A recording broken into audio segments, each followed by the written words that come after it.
I was doing Jersey Boys on Broadway in 2013. And I was so grateful because I'm really from New Jersey. This whole storyline, Dean, literally takes place just miles from my house.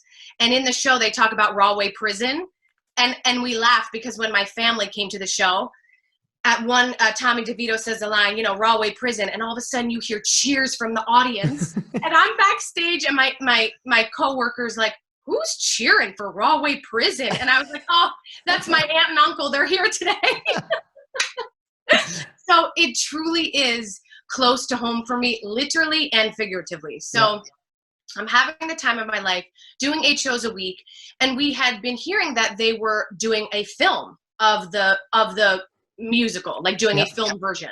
So I was like, oh, awesome. Truly didn't think much of it because I was like, they're going to hire A-list celebrities. Marissa Tomei is going to play my role, the role of Mary Delgado. So I didn't think too much about it until one day I'm backstage. And again, one of my castmates says, Clint Eastwood's here. And again, I was like, oh, Clint Eastwood? Like the legend? Oh, okay. Still went and did my show, but I go out for the entrance where the girls sing My Boyfriend's Back.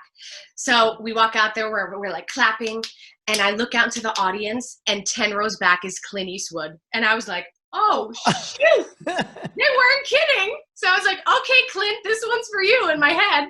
So had a great show, met him afterwards, and again, kind of just let that go.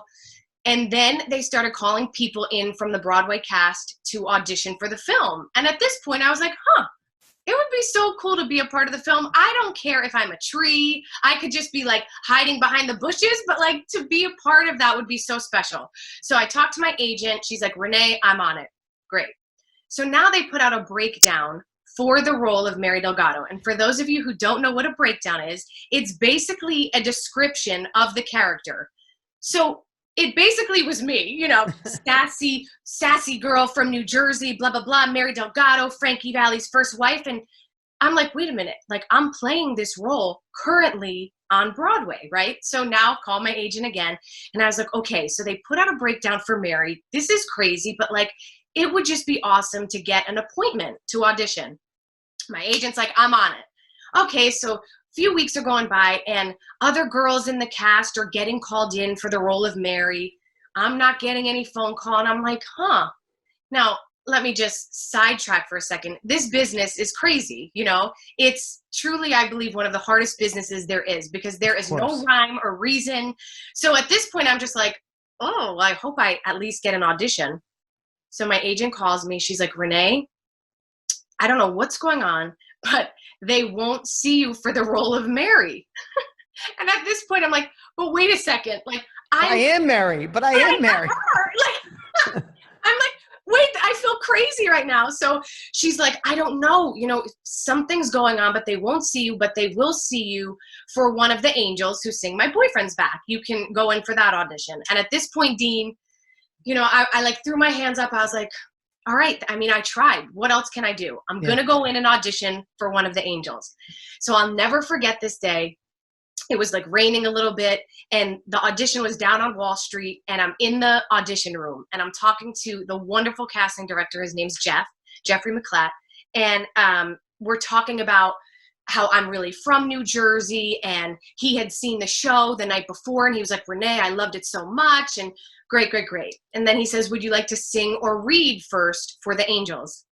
And in the back of your head, you're like, don't you see that I'm Mary? Like, what am I missing? Hello. So I'm like, well, I got to take the ball into my own hands. And I said, Jeff, I have to be honest with you. I was really hoping to come in and read for the role of Mary.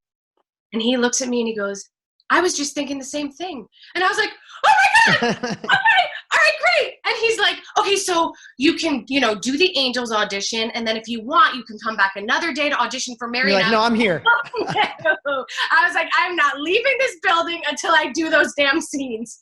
So he was so wonderful. I did the angel stuff, sang my song, took like 20 minutes in the hallway, came back, did the scenes. And I left there. I'm not kidding. I felt so like elated. I was so just excited because I got the chance, you know that feeling? Of course. When you're like, Just that you're allowed in the room. Yes. Like I was like, oh my God, this happened. And honestly, this is, I grew up Catholic, so I'll never forget. I'm walking back to the subway and there was a church open and I was like, I'm going to go light a candle. I did. I truly did. So go do my 8 shows a week for the next few weeks. Don't even think about it. Again, I was just so grateful I got the opportunity.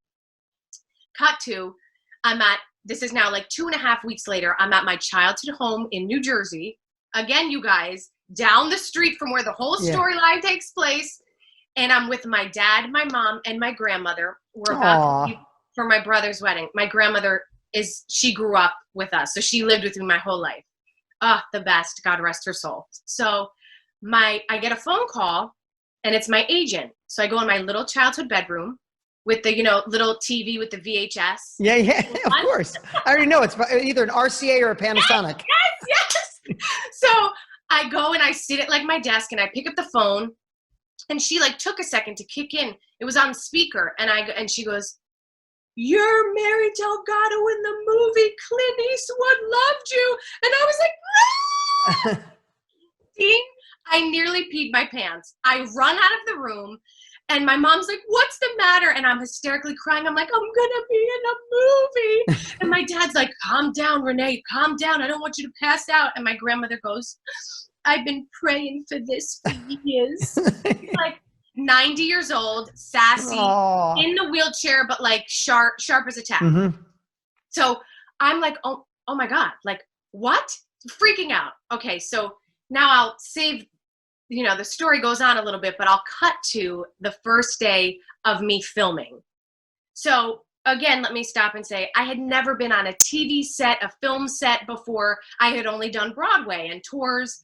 So for me, I'll never forget, I was in the shuttle on the way to set and I'm in my Mary dress and I'm about to film for the first time ever. Okay.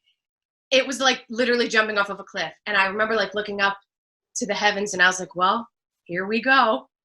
And I step out of the shuttle and I walk in and Clint Eastwood's team of people are the most wonderful people in the world. They're all as genuine and warm as him. And they're like, "Renee, welcome." And like immediately it felt like I was with my family. Yeah.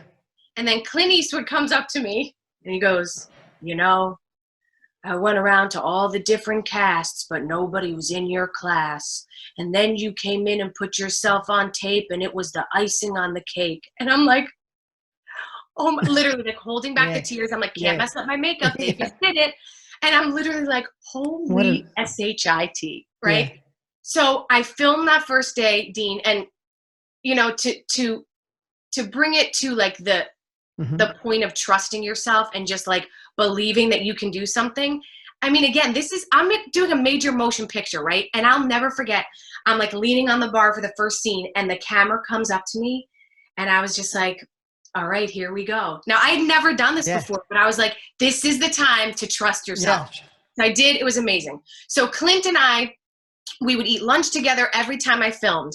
And Dean, I would pick his brain like a maniac. I'd be like, "Clint, how did you start acting? Clint, what was this like?" Like for me, I was like, I need to soak this experience up for all I can. I mean, it's a once in a lifetime opportunity. So he really became like a mentor to me. So few weeks into the filming, it's he, myself, and the executive producer. And again, we're eating. That's all I do. Favorite thing. And they start talking about how Clint knew that he wanted me for the role when he saw me on Broadway. And I was like, wait a second, come again? And they're like, yeah, like Clint, we requested you to come in. And I said, do you guys want to hear a funny story? Yeah, I couldn't even get in. I was like, I couldn't even get an audition. They're like, "Renee, what do you mean? Like, we specifically requested the girl from Broadway." And I said, "What do you mean?" I said, "I literally only auditioned for Mary because I opened up my big mouth in the room and I asked for what I wanted. And I said, Jeff, I would really love to read for this role." And they're like flabbergasted. I'm flabbergasted. I'm like, "So what happened?" And come to find out, some middleman casting associate just dropped the ball. He or she was like juggling a few films at once, and it was just a miscommunication. Wow. I mean, listen, there are so many lessons in there, but if you didn't speak up, probably never would have happened. They would have thought you didn't want to be a part of it. No, and like, can you just imagine? Like, I just love this story, and I love sharing it so much because I love to hope to inspire people to kind of, you know, when you feel something in your gut that you know is right, you know, say what you have to say, because the alternative could be a missed opportunity. Yeah, regret. Regret, and that for me is the worst.